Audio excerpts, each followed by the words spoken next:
So part of my past is because of a relationship with God like we all have. The Spirit said, do what I called you to do, and I'll take care of the rest.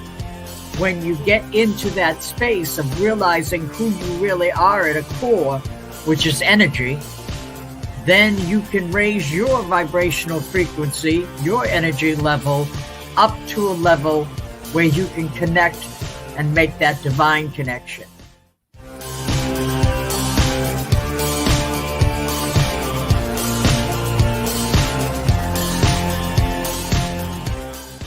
Black people in this country have to embrace ownership. We don't own anything. Therefore, all the dollars we get go out to somebody else who owns things. Look for a miracle in America's mess and make a testimony out of your test.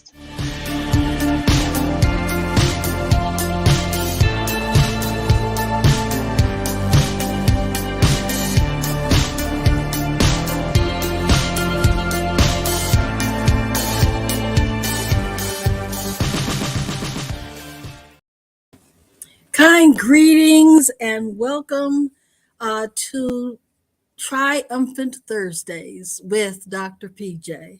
So glad that you're here. We invite you, if you would please, to send an invitation to a friend, to a colleague, to a fellow church worshiper, to your neighbor, to folks to be a part of our conversation tonight.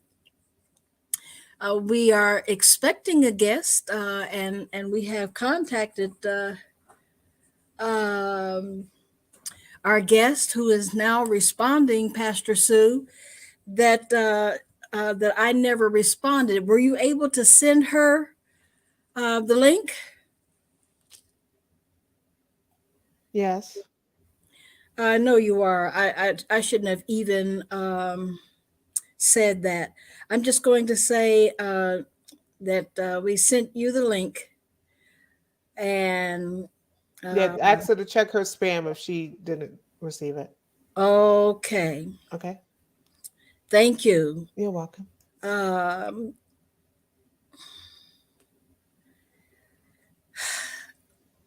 It happens. I was running late because of a project that I'm working on here in Lansing, actually, and we're doing a project on veterans, telling our story. And actually, I'm thinking it's going to be a documentary. And by the time I arrived home, I only had time to take off my jacket and remove my cover. And I see that my hair is a bit disarray, but that's okay. We are here in the natural, and that works for me. I didn't even have time to take off the military insignias. But that notwithstanding, we have sent an email to our guest tonight, and hopefully she and her husband will be on momentarily. And we're going to give him a few minutes to talk about his experience as a Vietnam veteran. And but she will have the lion's share of the conversation. She has written a book, and we are hoping to expose that to you. In the meantime, back at the ranch, let's begin with a word of prayer. Eternal God and faithful friend, we thank you for this night and for this opportunity to be in touch and in tune with one another and with you. We invite you, we welcome you, we thank you for being present with us tonight, and that you would give us, dear God, the opportunity to make an impact on somebody's life, that as we talk about our triumphs, that somebody will recognize that they too have victories, and what is needed is for them to share with others their victories, so that we can be a source of encouragement to one another in a world where There doesn't seem to be very much support, very much encouragement, very much good news. We want to be the vessel, your vessel, to make certain that when we are together, that we are lifting one another, that we are supporting one another, that we are praising you and giving you thanksgiving because we are grateful for who you are. And in your name, known by many names, and mine happens to be Jesus Christ, we give you thanks and praise. Amen. So while we are waiting, I'm going to pose a question and ask you to respond to that question in the comments in the chat. What is your song? SONG. What is your musical choice? What is your anthem? What is your gospel song? What is your country song? What is your blues song? What is your opera? Um, Whatever your genre is, that keeps you going and picks you up and gives you another reason to continue on. I found myself in a precarious situation that I hadn't experienced in a while, where I just kind of hit rock bottom. And there was no reason for me to hit rock bottom. Nothing had happened. Nobody had said anything. No one had acted unkindly toward me. None of that. And I heard myself in this state saying, Lord, help me. That was the all I could say. That was the tall and short of my prayer. Lord, help me. Kind of reminds me of the prayer that Peter prayed when he jumped out there on the water and took his eyes off of Jesus. And as he started to sink, he said, Lord, help. And the Lord did. And the Lord did help immediately. And I found that as soon as I said that the Lord helped me also. I think as I think back to those, as I look back to that day, and it was one day this week, that for momentarily I had taken my eyes off of Jesus. I made the commitment to light a candle at sundown and for it to burn until dawn. And the purpose of lighting the candle is to honor those who have gone on to be with the Lord and to get a little bit of light in the darkness. And it was like the night before, I can remember saying, "Oh my God, it's 11 o'clock and I haven't lit my candle." So that may have been a contributing factor. And I realized that it had been a day or so since I had put God first.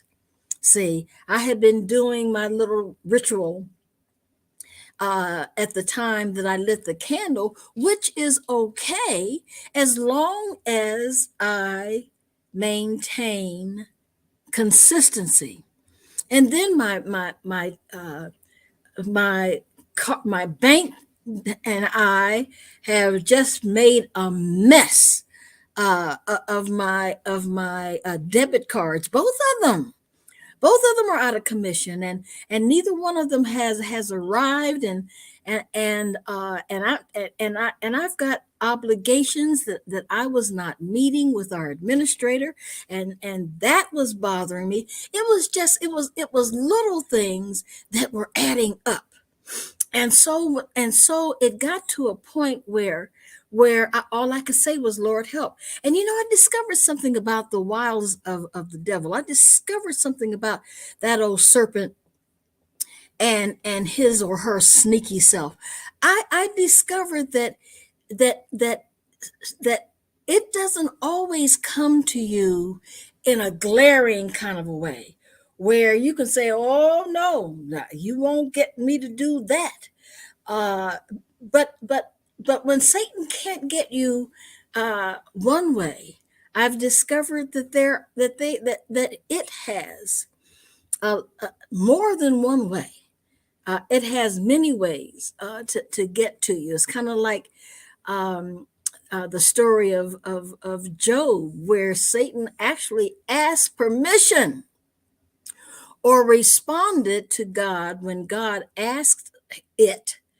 Well, what's going on? What are you doing here? This is the time for the angels that are going about the world doing good. So what are you here for? And it says, well, I'm just going here to and fro, seeing who I can mess with, who I can mess up. And God volunteered. Have you considered my servant Job? And I don't know, maybe that is still going on. Maybe these kinds of things that we read about in the Bible are continuing today. And it doesn't take much for most of us. I mean, we're under a cloud of negativity anyway. You turn on the news, and I've gotten to a point where I might watch the news every other night, as opposed to every night. And if you turn it on, and another African American has been killed by a police person, or another person's home has been set aflame. Another person has been in a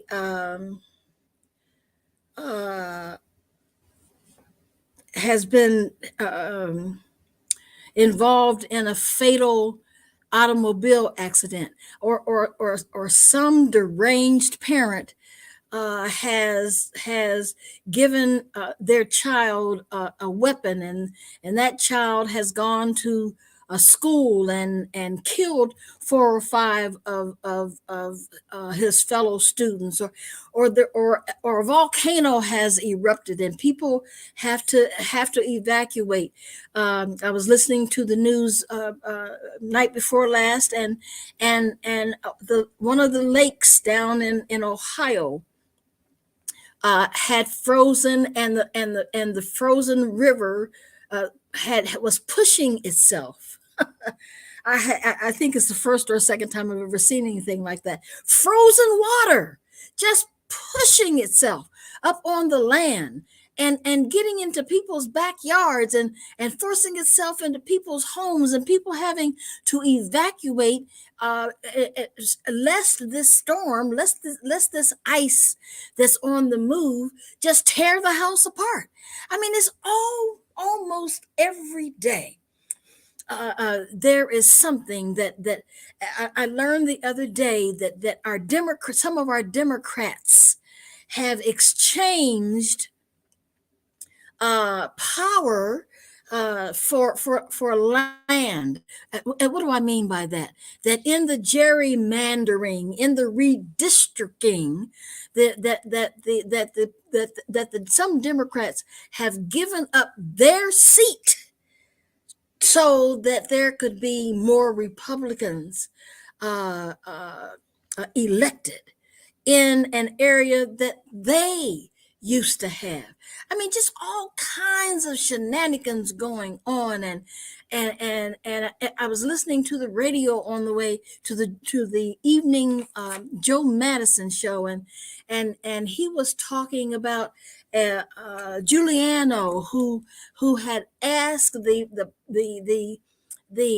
New York State, who takes care of the voting machines, to actually give him the voting machine. They're just so determined that the Trumpsters have won the election, that they are doing everything now to make certain that the Trumpsters get back in. But I tell you, I truly believe this, and please hear my heart. And I'm not talking politics. I'm talking about the power of prayer, and the power of God, if God chooses to so use it this way, that there are more of us that are helping people to vote, that are helping to find housing for veterans, and helping to find food for veterans. And I mean, we're talking about veterans whose spouses are on active duty, who really are in a food desert. I believe that there are more of us who want to help than there are of us who want to hurt. There are more of us who lead with love than there is of us who lead with hatred. And those of us who lead with love, we really do want all of the encouragement that we can get to stay the course, to continue to keep on believing, to continue to keep on serving, to continue to keep on triumphanting,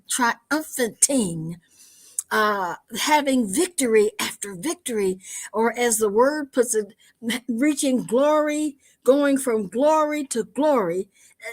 There are more of us than there are of those who are trying to take glory unto themselves. And so that for me is a source of encouragement. And I pray that it is a source of encouragement to you also, because that's what we are talking about. And that's what we're looking for. And we know that all we have to do is ask God, God help. I'm in a funk bed today. God help. I'm depressed today. God help. I want to please you, and I am failing miserably at doing that. Lord, forgive me and help me to get back on course, to get back in the saddle, to get back on the path of rightness and righteousness. And as David said, sometimes you have to encourage yourself, and there's nothing wrong with that either. I find something else very, very encouraging is very often, more often than not, I will go to, when I go to bed, I will turn on my electronic Bible, and I'll take it to Psalm chapter 1, and it plays in my ear all night long. Sometimes by the time morning comes, when I rise, it is played all the way through Psalm, and all the way through Proverbs, and all the way through Ecclesiastes, and have slipped over into Song of Solomon. And one morning I woke up and it had reached all the way over to Isaiah, and yet I wake up refreshed, and I feel like going on. Yeah. I feel like going on. Though trials come, is the rest of that song. On every hand, I feel like going on. So back to the initial, back to the beginning question. What is your song of choice? When you need an upper, is it rhythm and blues, something from the old school, or Patti LaBelle, or I don't know how many of you are old enough to remember Doris Akers. She was very popular in the 50s and 60s and 70s. She was she had a melodic voice. She wasn't a James Cleveland by any stretch of the imagination, or what are some of the other songsters? Yvette Flunder, Shirley Miller, Pastor Sue, James Brown. Remember when he came out with "Say It Loud"? I'm black and I'm proud. And it was a time when African Americans and Black people really took pride in who we are and who we were, and the contributions of our ancestors. I happen to be appreciate greatly the music of Dionne Warwick. Um, Grew up with Dionne Warwick. She was in the business when I was in high school. The first time I heard Dionne Warwick sing, it was the summer of '64, and I fell in love with her music from that day to this, and there are just so many options out there.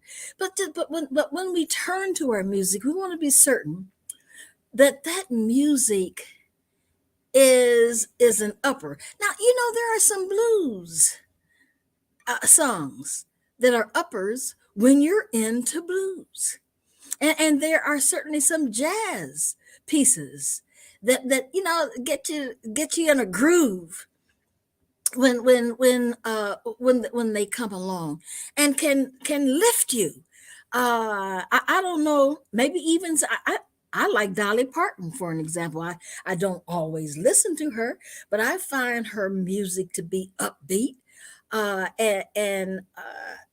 there are just so many artists, and I'm not too sure about Snoop Dogg. I haven't quite grown into Snoop Dogg, or into Jay-Z, or even into what's her name, Pastor Sue, that married, didn't she marry Jay-Z? Oh, Beyonce. Yeah, Beyonce. I can take a little bit of Beyonce, but I tell you what, she's short. If you've not seen the movie Dreamgirls, let me tell you, honey, that woman worked that music in Dreamgirls, and they were kind of I won't say the cookie cutting from the Supremes, but that was kind of the intent. And I tell you, that Jennifer, woo, that Jennifer can sing, and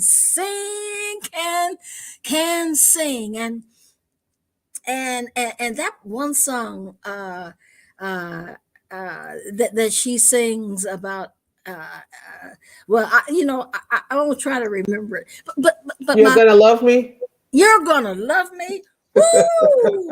She rocked that.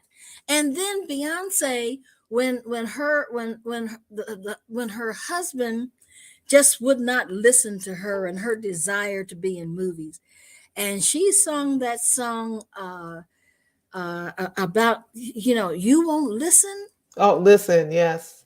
Oh Yeah, my that's the one. Lord! Mhm. I'm telling you. All I could do is just sit there and say, "Sing it, girl, sing it. Go on with your bad self, both of you. Well, Go on." that song, as you know, well, music has that way of making you think about what you are going through in your own life, Yes, that and is correct. so I mean, it's so transcendent in that way that you can literally remember exactly what you were doing when a particular song came out. You remember Yes, the smells. If you were yes, outside, you remember the warmth of the sun. Like yes. they're and it's a great thing Sure. about music is that it takes you, which is why you talk about having this song in your Yes, heart, right? yes. Because David had a song in his heart. Having this song Absolutely. in your heart, because you could get transported back to that place of joy and peace and Yes, and calmness when life wasn't so hard, and yes, it'll take you back to that place so that yes. you can it kind of jar your memory a little bit. You bet. You Yeah, bet. so that you can it's like, yeah, it's not all bad. It's It's not not all all bad. If no. you could go back to a place of peace, that means it's not all bad. Ooh, Jesus, it's Come not on all bad, because you I get all excited, but yeah, I mean, I love the subject about music in general. Yes. and really having that song, having a song in your heart. And it doesn't matter whether it's um whether it's a gospel song or a secular song. You kind of alluded to that. Any Yes. song. One of the things that I remember with I did a program with one of with LGBTQ faith leaders of African descent. It was a program I ran for like a year for, and it was speaking with young people once a week, helping them who they identified as LGBTQIA. They were housing challenged, helping them reconnect to the divine within them. Most of them have been thrown out of their homes because of who they are and who they love.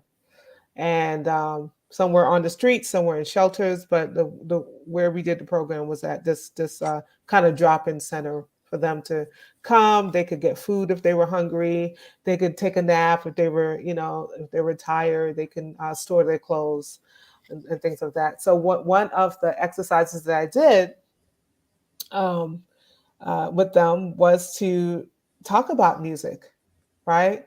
We were talking about, everything is sacred. That day, I was kind of going through an exercise with them. Says everything is sacred, everything is holy, right? And so, where do you find the sacred? We talked about music, and I had them kind of play their music, right, or get the music that they loved, um, and share it with the rest of with everybody else. It was like I think it was like 10 of us that day, Mm-hmm. and it was all different kinds of music. Mm-hmm. And not only did I have them play those songs, regardless of what songs they were, because it was whatever brought them peace. I had them kind of go through the lyrics, so we had them write down the lyrics, and we talked about those lyrics. What do Mm-hmm. those lyrics bring you joy? When do those lyrics bring you peace? And if you've ever seen someone who is angry, especially a young person, and they throw their headphones on, there's a reason that they're putting their headphones on, because they need that music to take them to a place.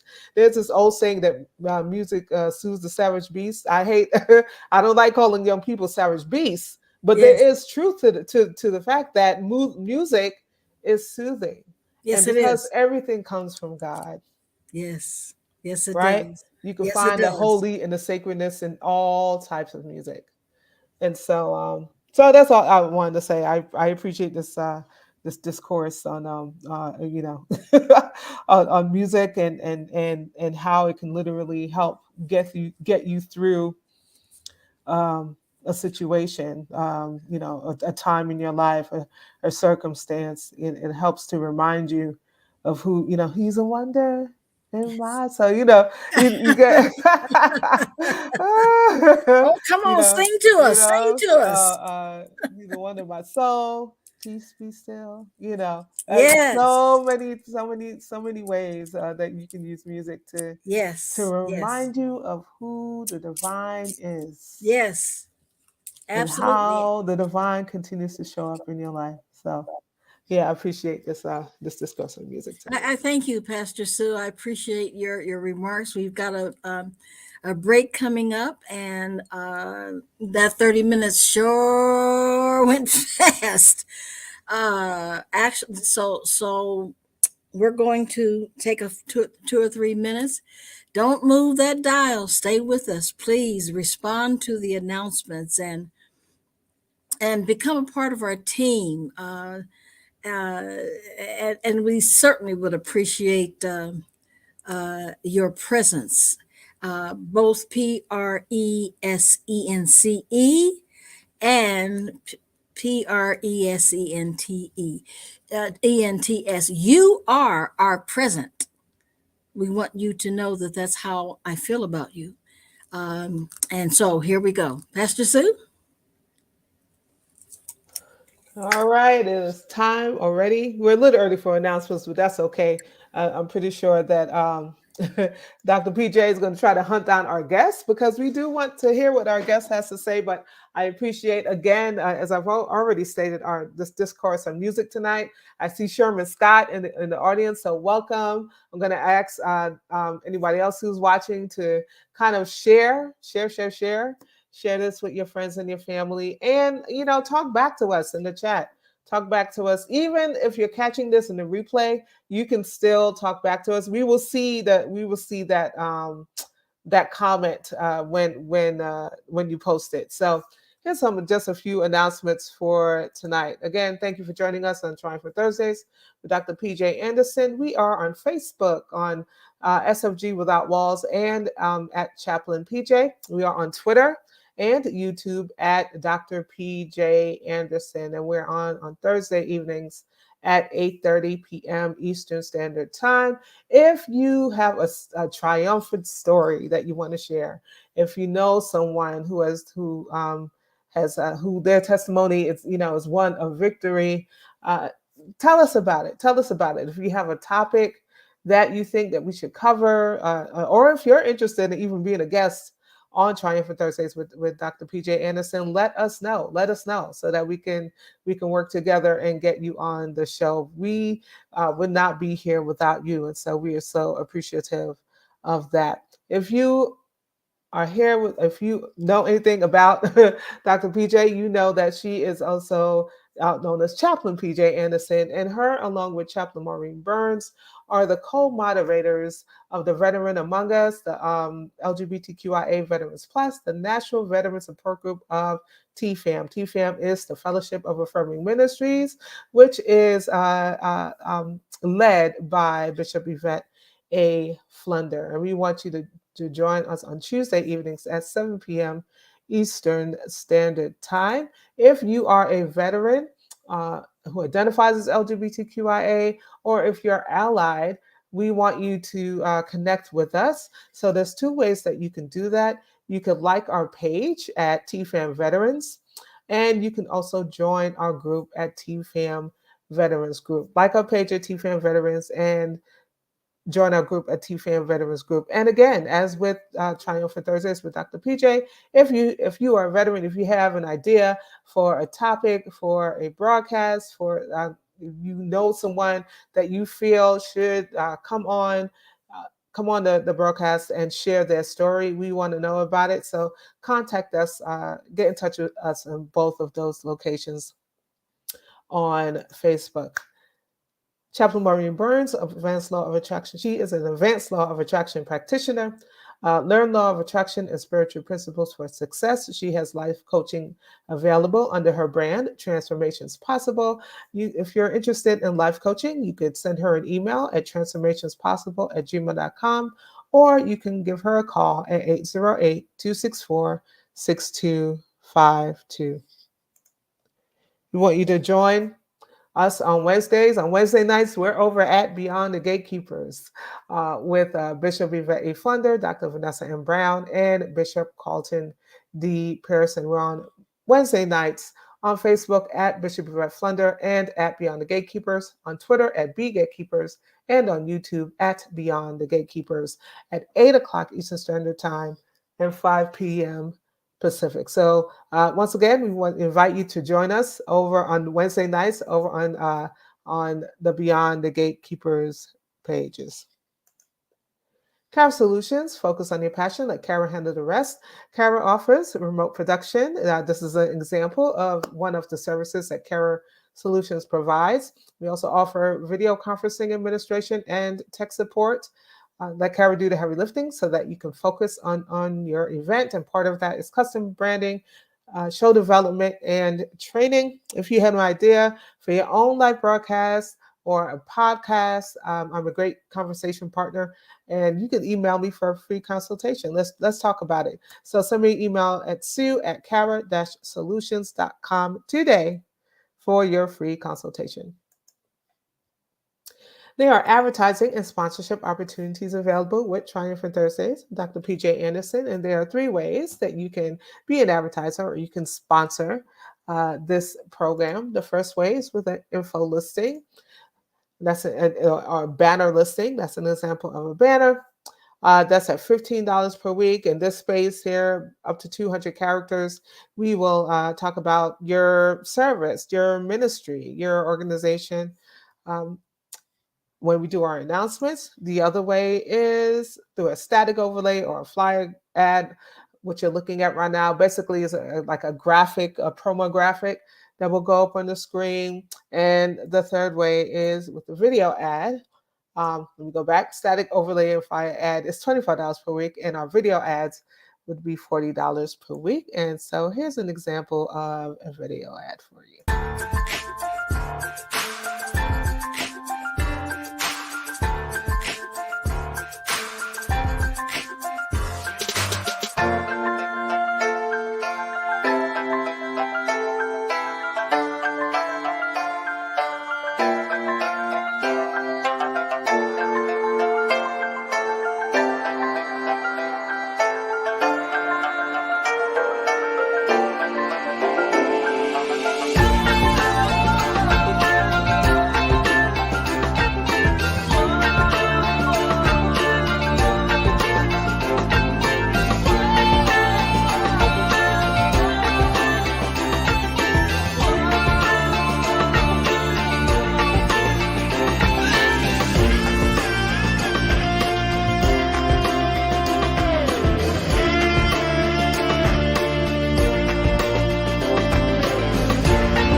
So once again, that is an example of a video ad. And so if you are interested in being an advertising or being a sponsor with us, and you need a static or a promo graphic or a video ad created, you can also contact me at sue@cara-solutions.com.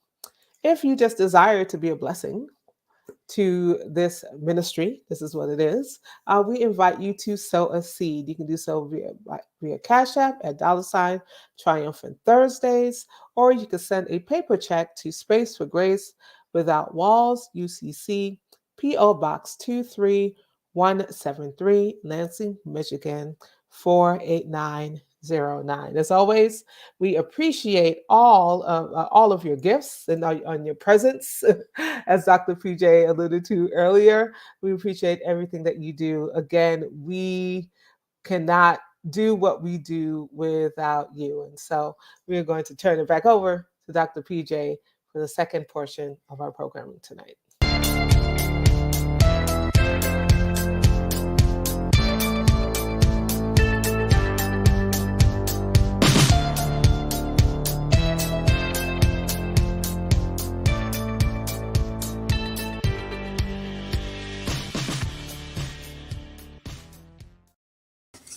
Well, thank you, Pastor Sue. I grabbed a bite to eat while you were doing the announcements, some of which is still in my mouth, but I'll be all right. If you will please put Bishop Flunder and Bishop-elect, their pictures back up again, so that I may share with the audience that I have a great deal of admiration for all three of these individuals. The first one to your left in the photo is our beloved Bishop Yvette A. Flunder, Reverend Dr. Bishop Yvette Adrian Flunder. She is the founder of the City of Refuge, United Church of Christ in Oakland, and she is the founder and prelate of the Fellowship of Affirming Ministries. And we are one among, or I should say two, or three, if we count Chaplain Moe, and we certainly want to do that. We are three of 160 faith-based leaders around the world who are under her leadership as the prelate. The lady, whoa, wait a minute, come on back. The lady next to her is Bishop-elect Vanessa M. Brown.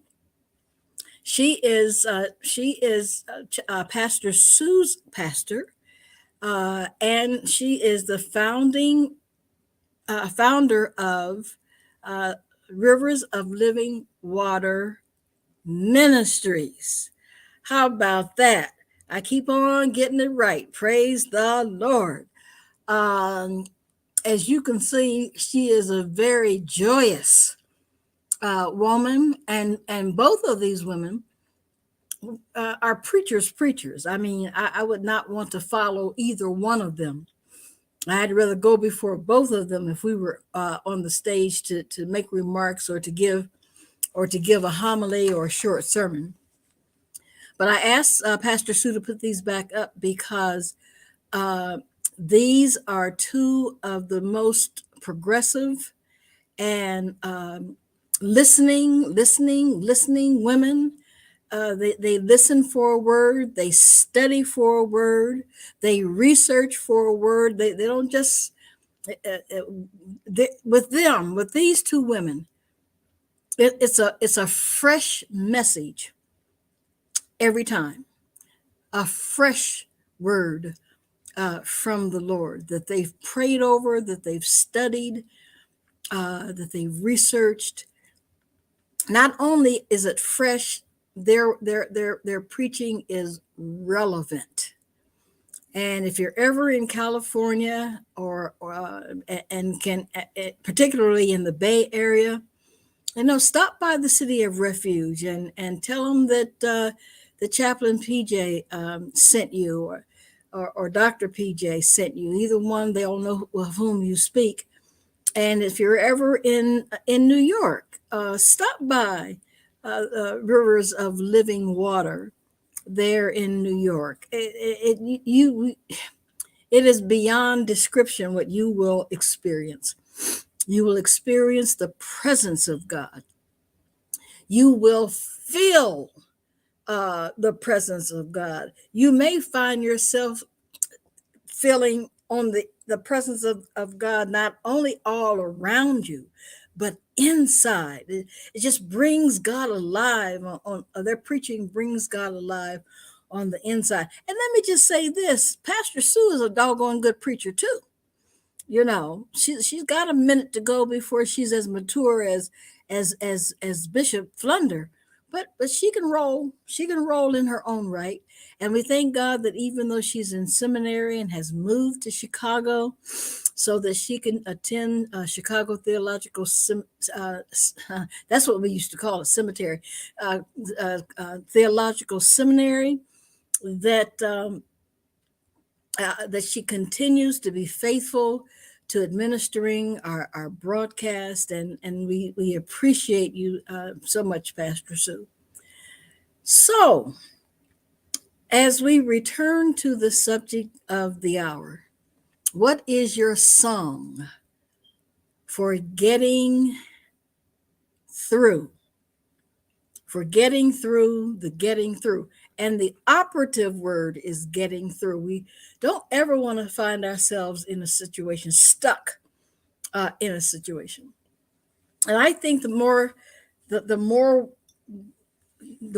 we look at Jesus, keep our eyes on Jesus, and keep a song in our heart, the less we will have to ask for God's help. Because it really is in the daily communications and the daily concentrations and the daily reflections and the daily times that you spend dedicated to having conversation with and hearing from the Lord that I think of our Jewish brothers on the Wailing Wall. They're all day bowing and their heads, bowing their bodies and saying their prayers.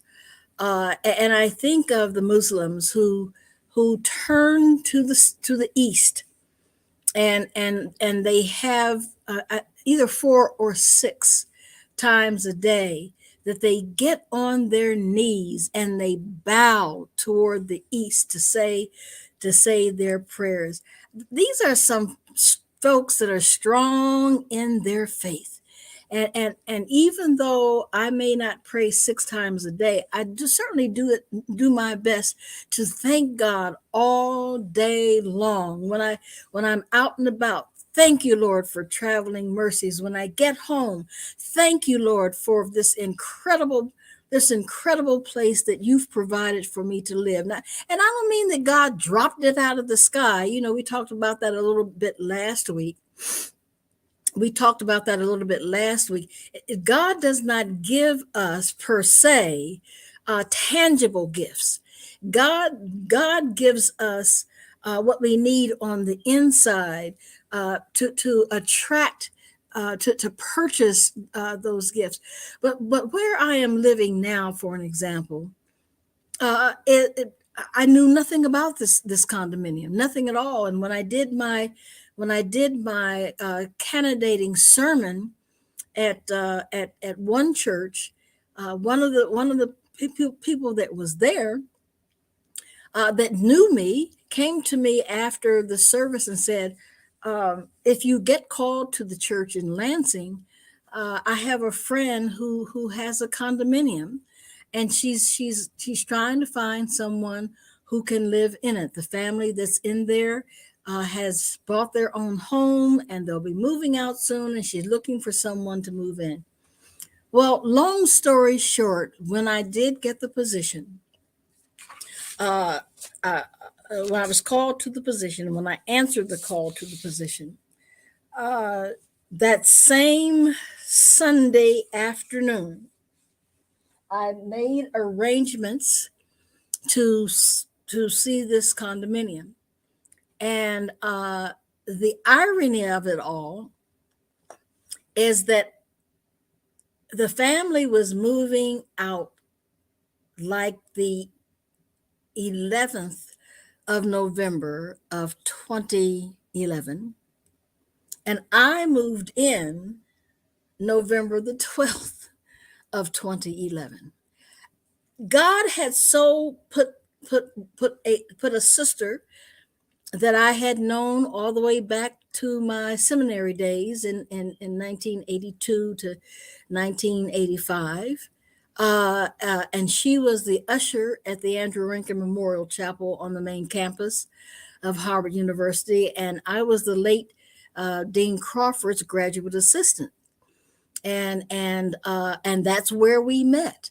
She was the usher, and I was the moderator or the worship leader, or on Sunday mornings. And as we got to talking, she said to me that her church, her home church in Detroit, Michigan, was looking for an associate pastor, and asked me if I would be interested. Okay, but the point that I'm making is, do you see how God worked that out? I mean, at the time, I wasn't looking for a calling. I mean, I knew I was getting close to graduation, and I knew that it was important for me to have a call in order for the United Church of Christ to consider ordaining me. And all of those pieces that through the years, they just fell into place. And here I am, 37 years later, in the home of my dreams. And I thank God for it, even though I didn't dream. I didn't have a dream for this kind of living, but God had that kind of dream because of my willingness to serve the Lord with gladness. So I did hear from our guest tonight, and Reverend Diane just profusely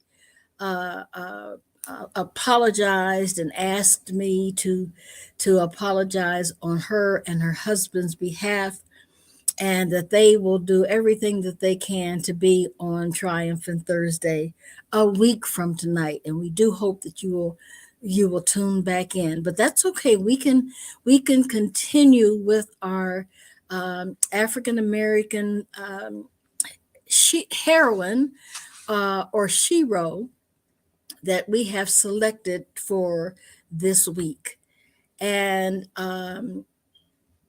Her name is, well, first of all, let me share with you the scripture. And the title of the article is What is Your Song for Getting Through? And the scripture comes from Mark, the 9th chapter, verse 24. The Voice translation reads, I believe, Lord, help me to believe. Now, in the King James and the New King James, it reads, Lord, I believe, help my unbelief. And I think we've all been there. On the documentary tonight, one of the questions that the moderator put to me was, how do you come back from going to a home where you were the chaplain to to give the information to the family that their loved one had been killed in action?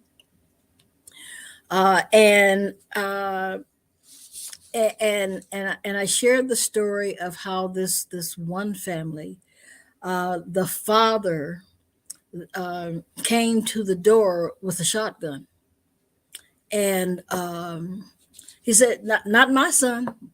You at the wrong house, and I would advise you, if you want to live, that you leave my premises."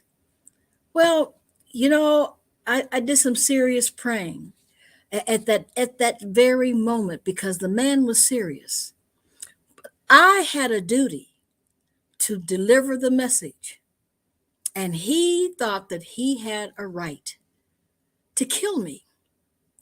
And it was one of those times when I said to myself, I know he doesn't want to believe the news that I am bringing to him.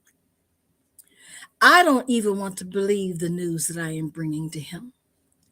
But there are those times in life where one has to wonder, well, why my son? Or why my daughter? I've been a good Christian. I've been a good Buddhist or Buddha. I've been a good Hindu. I've been a good Muslim. Why my child? I have paid my tithe. I have paid my first fruits. I'm beginning to wonder, God, if you exist. How can I believe in a God that would take my child away from me, that would take my daughter, or would take my husband, or would take my wife, or would take my mom, or would take my dad, or my sister, or my brother away from me in this unjust war? And so why shouldn't I do eye for an eye and take this chaplain's life for my child's life? And I tell you, those are viable questions. When you are in pain, when you are in that kind of pain, the role of the chaplain is, in my opinion, is to be still and to pray while that family member is ranting and raving with a gun or a shotgun or some kind of an armament in their hand. I'll call you back, Sora. That's okay. I'll text you. And even in my own, at that moment, I wondered if that man was going to pull that trigger. I said, Lord, I believe that you will protect me. And that's easy to say, unless you are staring down the barrel of somebody else's arms. Real easy to say, I know the Lord is going to protect me. Whole new different ball game when you are face to face with danger. So that's why we selected that scripture tonight, which will come a little bit clearer in a few moments. And it starts, dearest of all, the creator of heaven and earth, Vivian Mildred Corbett Bailey, born February the 3rd, 1918, is a World War II veteran and the first African American officer in the Women's Army Corps, serving as commander of the Women's Colored Detachment. I don't know if our administrator got the article soon enough to be able to put her photo up here, but there's a photo attached to the article when she was serving active duty, and a photo of her as she celebrated her 104th birthday on February the 3rd, 2022. I don't know if y'all heard me or not, but she is 104 years old. I would love to hear her story of how she made it through. There she is. There she is. The photo, you can see the difference. You can see the difference. And there's some similarity. If you look at the nose looks the same. The smile looks the same. I don't know that if I saw her when she was young, and then years later saw her, if I would recognize her as the same person. But she is 104, and so I would love to have her story. I would love to hear her story and how she got through the unsegregated units in the armed forces, the Great Depression of the 19th century, and it may have been the 20th century because it was in the 1900s that the Great Depression came through. And her opinion on the January 6, 2021's insurrection, the quiet privatization of Medicare, and the most significant lie that is circulating since the serpent deceived the legendary Eve in the Garden of Eden. I wonder, how did her experience shape or shatter Mrs. Bailey's faith? Now, she's right over there in Columbia, Maryland, and I've been trying to find her information online because I really intend to get in touch with her and ask her, if I may, if she will give me audience for an interview. Why? Because storytelling is a powerful agent for recalling and healing and being heard. Often, veteran stories are told by someone who either has not served or may not care about any other's perspective. Here of late, many white people enthusiastically burn books, including the Bible, and remove Black literature, books, and historical references from school libraries and curricula. Beloved by Toni Morrison and Becoming by former First Lady Michelle Obama are on the chopping block for removal on the idea that it harms the weak minds of white children. Well, my question is, what about the fragile minds of Black children whose ancestors were enslaved, lynched, assassinated? Malcolm X, Martin Luther King Jr., Nedgar Evers, Harriet and Harry Moore, a couple whose house was set on fire in the middle of Christmas Eve night, or I should say Christmas morning, night, and they perished in the fire for helping to register voters. Fred Hampton and the hundreds of Black women, men, and unborn babies carried by women killed by white police officers, or the baby boomers, which is most of my audience and my peers. I am a baby boomer. Many of you are baby boomers who were required. We didn't have a choice. We didn't have an option to learn the histories of white people. I don't recall a day in my school years from kindergarten all the way through the 12th grade, having a day of any Black person being a part of our subject in our classroom. Yeah, we learned about Christopher Columbus, and we learned about the Pilgrims, and we learned about the founding fathers, but nothing about Harriet Tubman and the Black Moses, nothing about Frederick Douglass, nothing about W.E.B. Du Bois, none of that.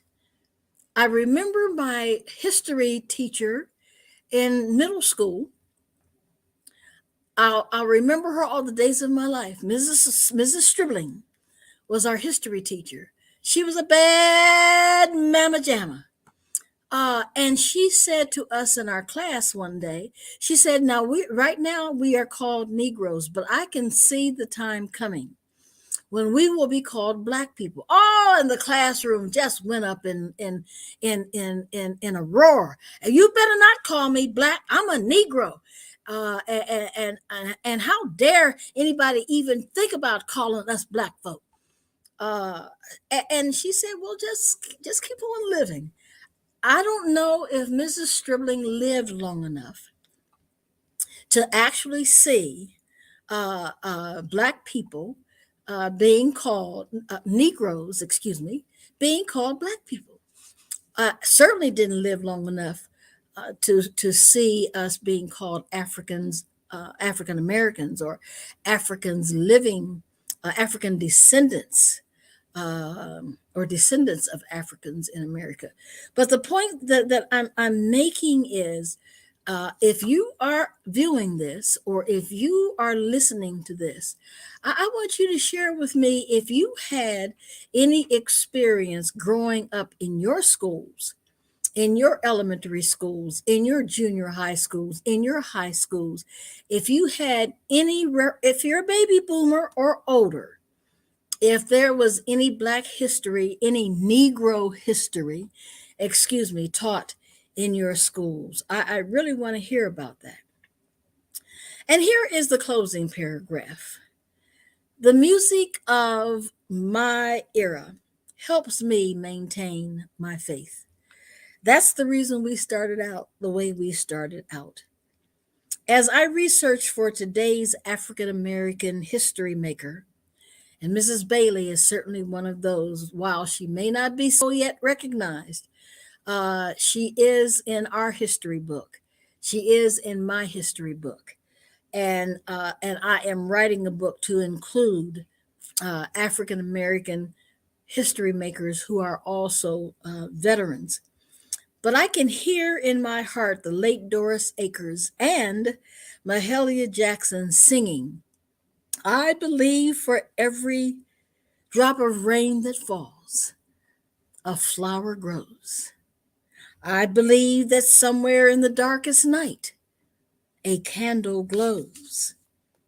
I believe for everyone that goes astray, someone will come and show the way. I believe. I believe above the storm, the smallest prayer will still be heard. I believe that someone in the great somewhere hears every word. Every time I hear a newborn baby cry, or touch a leaf, or see the sky, then I know why I believe. One of those songs we learned by memory in early childhood education. Those are the songs that reminds me that we serve, you serve, and I serve a God that includes us, a God that loves us, a God that wants us to draw close because God wants to draw close to us. My brothers and sisters, and my ladies and my gentlemen, my friends and my foe, you are not only loved, Loved, but you are loved because you are a child of the God Most High. Whatever your faith affiliation is, you still are a child of God. And that's one of the things I love about the music in my home church. One of the songs is, I am a child of God. I am a child of God. I have washed my robe in the cleansing fountain. Hey, I am a child of God. May goodness and mercy follow you all the days of your life. And good night.